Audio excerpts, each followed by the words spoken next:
Does the F word trigger you? And I'm not talking about the F word you are thinking about. I'm talking about the word fat. That's right, I said it.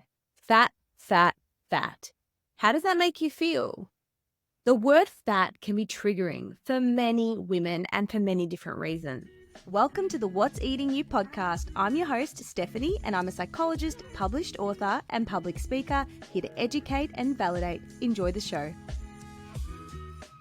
In today's episode on the What's Eating You podcast, I'm going to go through what the word fat actually means, why it may be triggering to you, and I'm also going to include a perspective from a fat activist and others who proudly proclaim the word fat and say that the word's not the problem, it's the way people respond to it.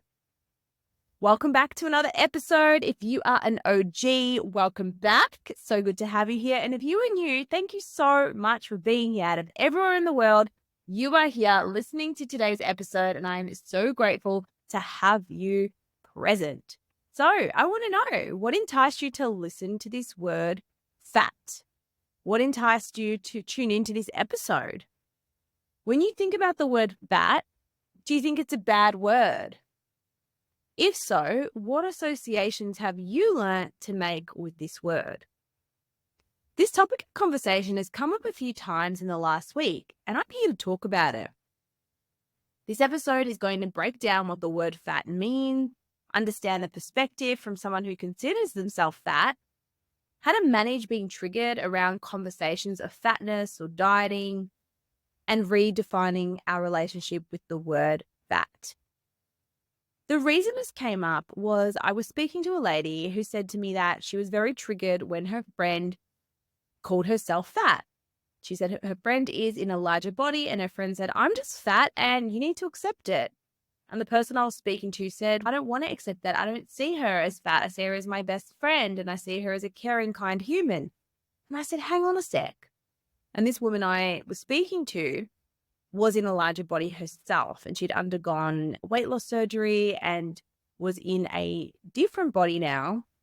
And I said, if you sat down with someone when you were at your largest, you sat down with someone who was half the size of you and was saying to you, "You're not fat, stop using that word," how would you feel? And she said, "I'd kind of feel invalidated." And I said, yeah. We are taught that fat is a bad word. If a child says, "That person's fat," the first thing we say is, "Don't say that. That's a horrible thing to say. We don't think about people's bodies in that way." We learn to shut the word down. But what I remembered was I listened to an activist speak about fat activism, and she was reclaiming the word fat, and she absolutely owned it. She said, "I'm fat. And I'm okay with it, but it's society that is not okay with it." The other context that this word came up was in a food freedom group I ran over the weekend. So I've got a 12-week program called Food Freedom, and we discuss things every week in a Zoom.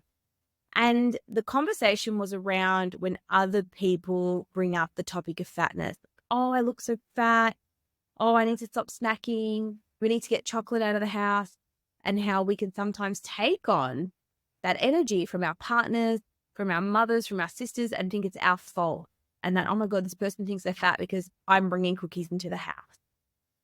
Reflect on how this has come up for you in your life, because I think we need to talk about it. Fat is a term that holds such a great deal of power for so many people.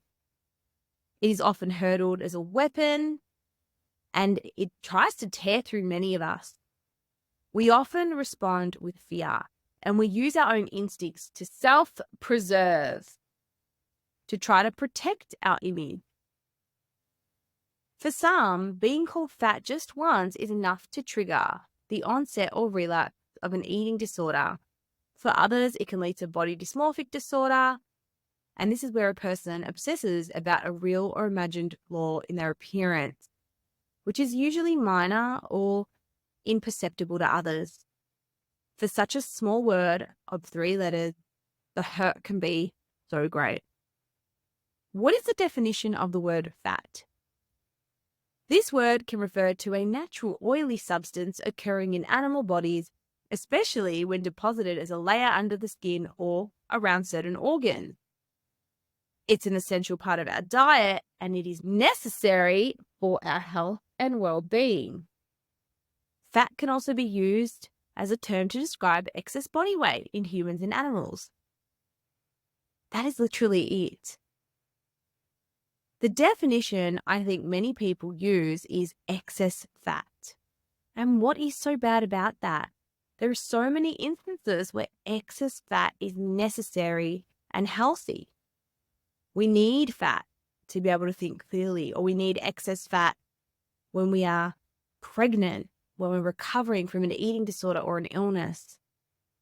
It can help us think more clearly, be more cognitively focused. And that term excess is subjective. What may be excess to some people may be nothing to others. What may be excess to some is actually an eating disorder in others. So I believe that word excess is what really triggers people, but it's also subjective.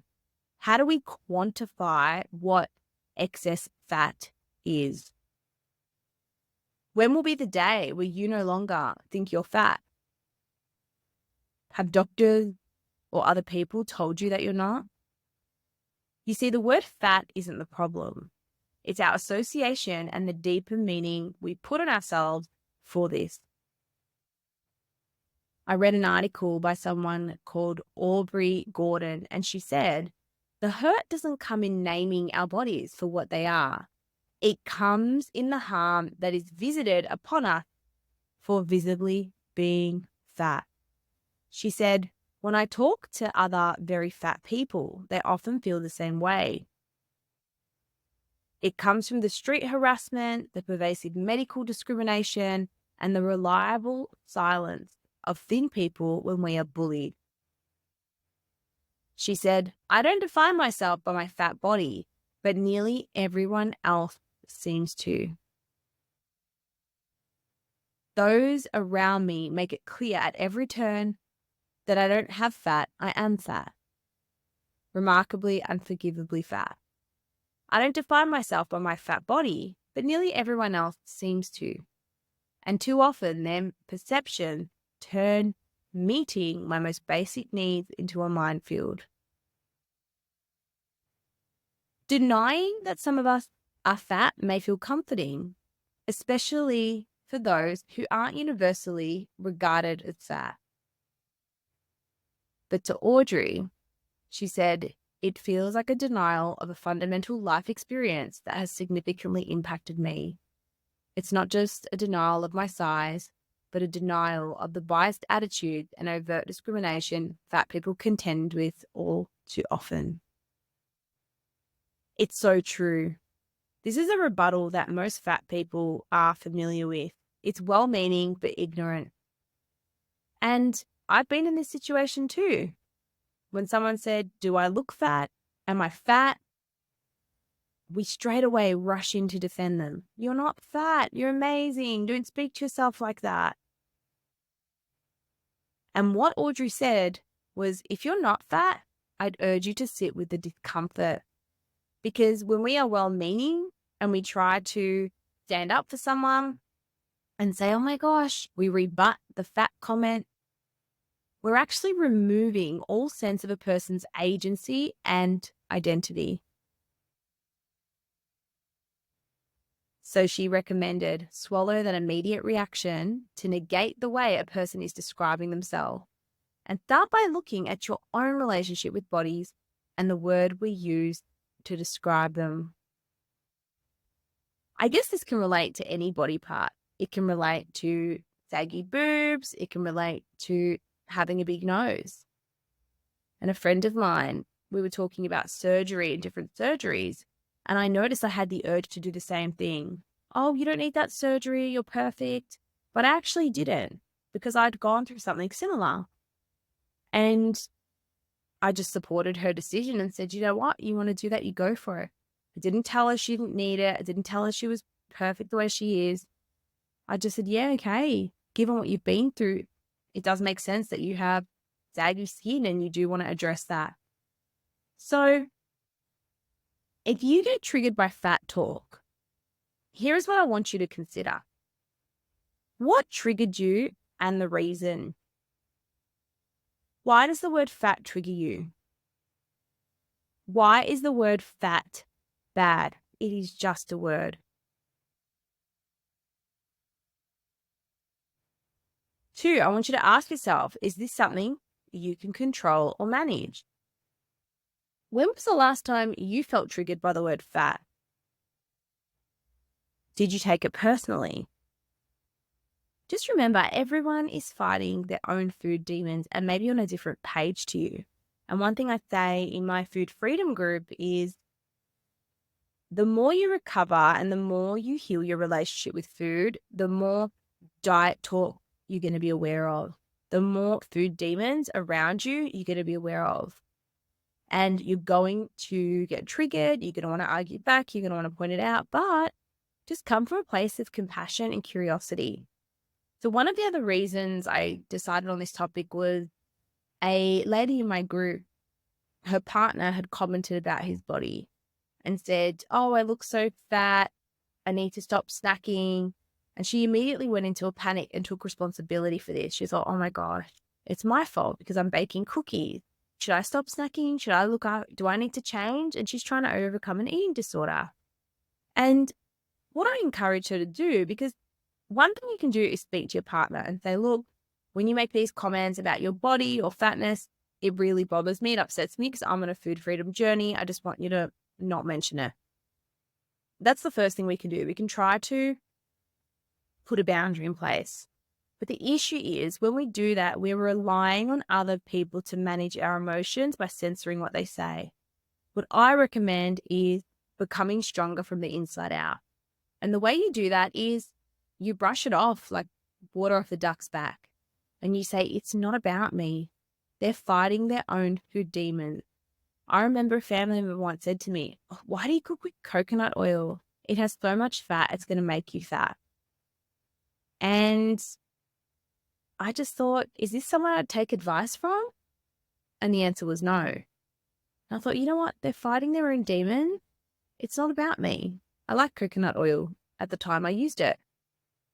So when these conversations come up, I want you to just take a deep breath. And I want you to be compassionate and curious. Okay, so with this family member, I could have turned and said, "That's really interesting. What made you say that?" Or, "Thank you for your comment, but I really like coconut oil." So for this particular woman who had this situation with her husband, initially she wanted to throw all the snacks out, get rid of everything. And instead I said, do an ABC on him. So an ABC is a technique we use in food freedom to help you build a healthier relationship with food. And it just involves breaking down triggers, events, and beliefs. And to just come at it with kindness and curiosity. So how did this happen? What made you think all of a sudden you need to lose weight and you're fat? "Oh, I saw a picture of myself." Okay. How were you feeling before that? What did this make you think? Why is that important to you? And actually show compassion to the emotion, but don't validate the behavior. And this is something I speak a lot about. So someone around you is having diet talk. You can say, "Wow, I hear this is very distressing for you." Or I can imagine that's really tough thinking that way about yourself. But don't validate the behavior and say, "Yeah, you need to cut down. You need to stop eating. I'll do it with you. I'll support you." Because we're not in that vibe at the moment. We're not in that journey. So in summary, I want you to remember that the word fat will always be around, but we can choose how we associate with it. It doesn't have to be this big or horrible negative thing. Think about where fat is good. We need fat. Fat keeps us warm. Fat jiggles when we laugh. It's not always an indicator of a bad life or bad health. It's just a word. So I encourage you to unpack what the word fat has meant to you or has impacted you throughout your life, and see if you can really redefine the meaning and see if that will bring you peace in your life. It's not an ugly word, not a harmful word. And the next time someone who is fat says they are fat, sit with that discomfort of not trying to step in and correct them. And I know that might be tricky to do.